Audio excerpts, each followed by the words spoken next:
Bonjour à tous, j'espère que vous allez bien et bienvenue dans cette nouvelle vidéo YouTube. Aujourd'hui on va parler de Tales of the Shire parce que c'est le jour où le jeu va sortir en version physique, enfin. Les gens étaient parfois assez impatients étant donné que le jeu numérique est sorti 2 semaines avant le jeu physique, ce qui est parfois un peu frustrant quand on voit tous les autres joueurs jouer et que nous on attend le physique qu'on peut pas jouer. Et bien ça y est, c'est le grand jour, il est enfin dispo et je vais vous montrer les éditions qui existent et surtout à quel prix il est. Si vous n'êtes toujours pas abonné à la chaîne YouTube, je vous invite à cliquer sur le petit Stitch qui est là et à le faire pour ne pas manquer les futures vidéos sur Tales of the Shire et sur tous les autres jeux auxquels je joue. Et moi je te laisse tout de suite avec la vidéo. Alors nous voilà sur différentes pages internet et je vais te montrer du coup les différentes éditions qui existent.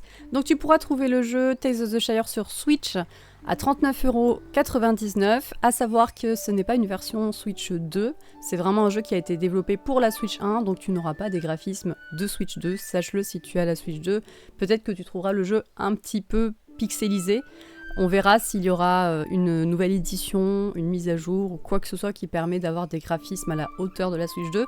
Pour l'instant ce n'est pas le cas, il faut bien prendre ça en compte avant d'acheter la version Switch. Tu trouveras également la version PS5 qui est au même prix que la Switch, 39,99 €. Écoutez, la PS5, apparemment ça tourne très bien dessus, aucun souci à signaler évidemment.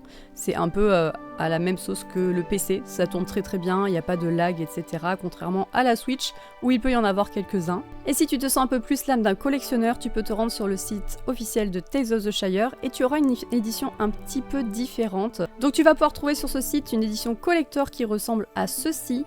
Voilà, tu auras donc une jaquette de livres exclusive, la carte dépliante du coup du village de l'Ezo qui se trouve également dans cette édition-ci. C'est une édition plutôt jolie que tu peux commander sur le site I Am 8-Bit et la bonne surprise c'est que c'est le même prix que l'édition classique, en tout cas c'est un prix en dollars.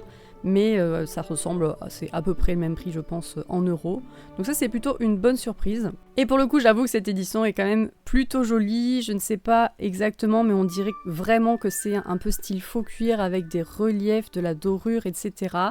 J'aime beaucoup cette édition, je n'ai pas les sous pour me l'offrir malheureusement, mais si c'était le cas, je pense que je craquerais pour cette édition-ci, peut-être sur Switch pour pouvoir l'emporter partout avec moi, même si j'avoue que comme il est buggé, la version PS5 serait quand même plus sympa. En tout cas, si j'avais les sous, je pense que je prendrais cette édition parce qu'elle est vraiment très belle. Si tu es intéressé pour commander ces éditions-là, je te mets le lien dans le chat, comme ça tu pourras trouver facilement, directement, ce que tu cherches. Et voilà, cette vidéo est maintenant terminée, j'espère qu'elle t'aura plu. N'hésite pas à me dire dans les commentaires si tu comptes acheter la version collector, la version tout simplement physique du jeu. N'hésite pas à mettre un petit like si elle t'a plu, à la commenter. Et moi je te retrouve très bientôt pour de futures vidéos sur Tales of the Shire.